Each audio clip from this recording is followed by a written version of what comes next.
Someone emailed me a copy of a club meeting demonstration that happened.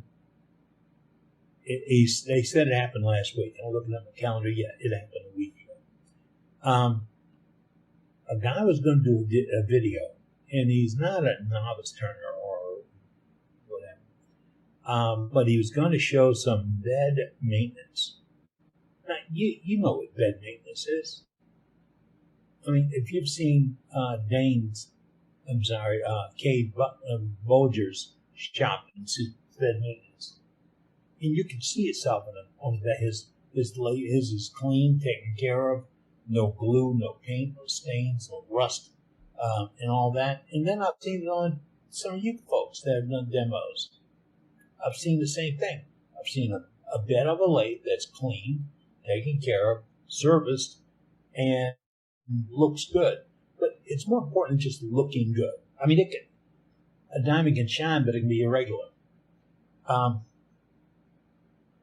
A good, slick, well cared for surface. I gotta be careful about that slick word. Cared for surface is very helpful to your turning. Number one, your tailstock will move easier. Number two, you don't fight the tool rest when you're trying to readjust. And it's safer because if it's slick, see, I said this word. If it's slick and you lock down your tailstock, think about how a tailstock locks down. That is a compression to friction fit. You use compression to close it and you get a friction fit. That's what holds it in place. No bolts and nuts. So if it's clean and serviceable, that means your tool rest is done the same way. You get that binding action when required. Same thing with your tool rest. You lock it down and you get a binding. For years, my pet peeve is to see people spraying that blue and yellow can stuff all over it. I went to a club demo one time, this guy intent doing well, sprayed a whole little mini can all over and over and over. And then they talked about how the tailstock wouldn't lock down and stay locked down. It's sliding on 5 pounds of whale crap. It's not going to lay down. It's not going to lock down. So when I say slick, I'm not talking oily slick. I'm talking smooth. I like to clean mine and put, what was it? It's a Boeing Bow Shield T9. I got to cheat it later. It doesn't leave an oil. It goes dry. No tracing on your hands, so that no tracing to your wood, etc. That's my pet peeve. If mine doesn't slide right, I will stop what I'm doing. I will clean the bed. And when I clean the bed, I'm gonna get a little goofy. I'm gonna draw this out in here. I really can't draw, so I'll tolerate it. That's essentially what a lathe bed looks like. Your tool rest is sitting up here, and your tailstock sitting up here. You have the sleeve to hold between the two. Right here. Now, below this, you're going to have a pad. It can be a washer pad or whatever. I've seen 100 different versions of it. You're going to have a pad right there. Now, your binding is going to take place. A couple of arrows. Should have drawn this out of a sketch.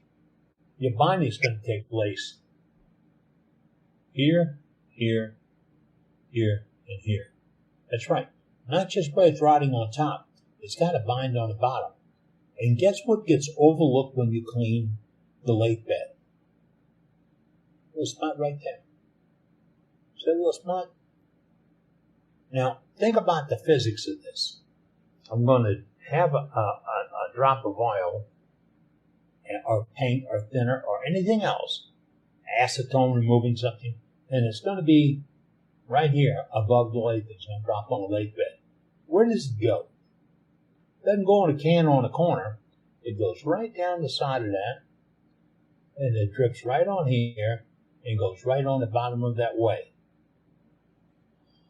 So whatever hits the top eventually goes to the bottom.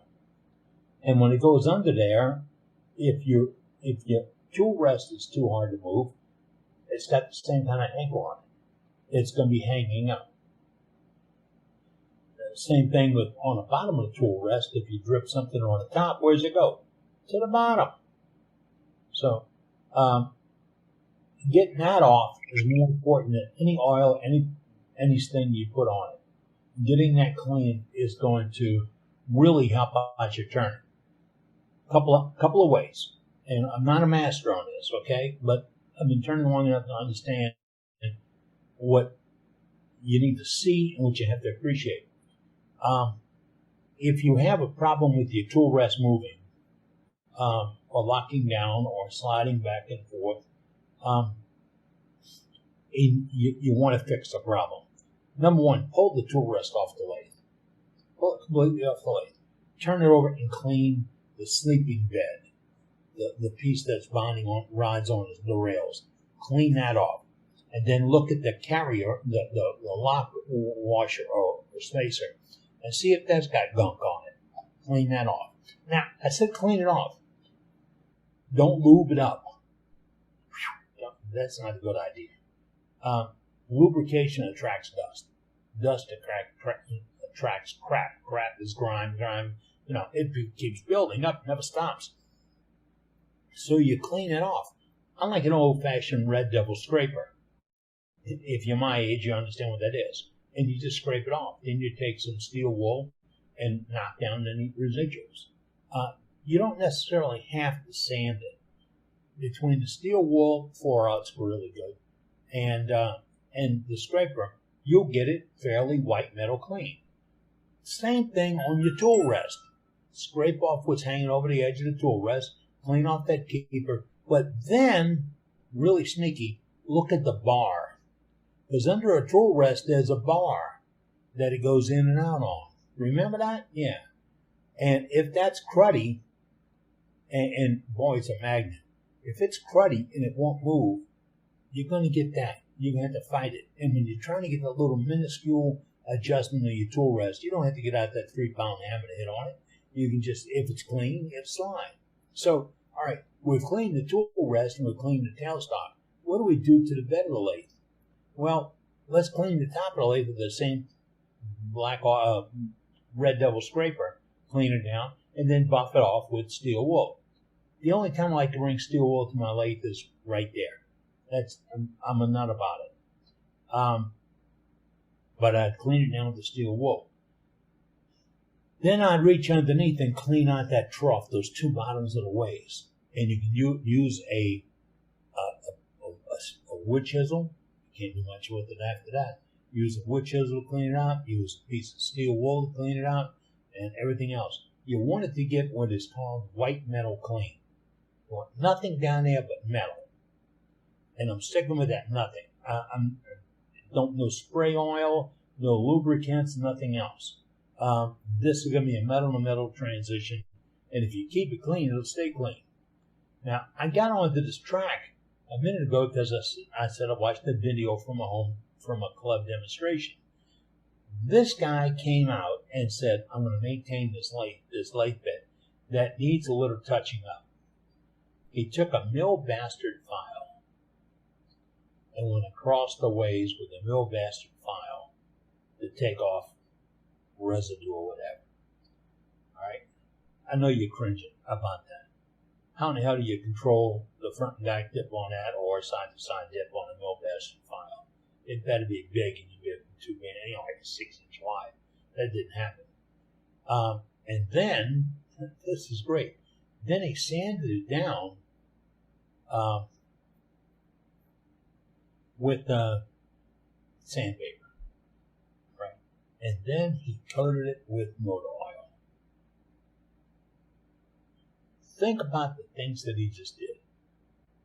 His best intentions in the world was to clean that lathe bed, get that lathe bed serviceable. He did not consider the mechanics of what the lathe bed does, how it holds things, and how smooth it's going to work. He took a file to it, which means he impacted the level of the lathe in both directions. Okay. He sanded it, which will affect the grip and the holding tension. And sanding grooves are deeper than steel wool grooves, and it's going to attract more crap and hose more crap. And then he oiled it with motor oil. And when questioned, I heard the question from the guy said, "That's how we've always done it." I don't know who the we is, and I don't know how long always was. But I'm telling you, folks, that ain't the way to take care of a lathe bed. To take care of a lathe bed, you keep it clean. To take care of a lathe bed, you don't score it up. You definitely don't put anything hard in a lathe bed on it. And sandpaper is hard in a lathe bed or remove it. So when you're working in the shop and you want to see about doing some little things, little cleanups and all that, think about how to take care of your lathe bed. And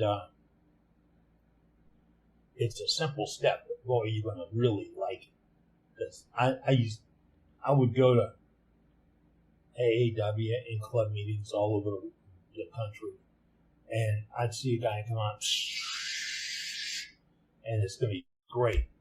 That might be a quick fix, but like putting a Band-Aid on gangrene, it ain't going to fix it.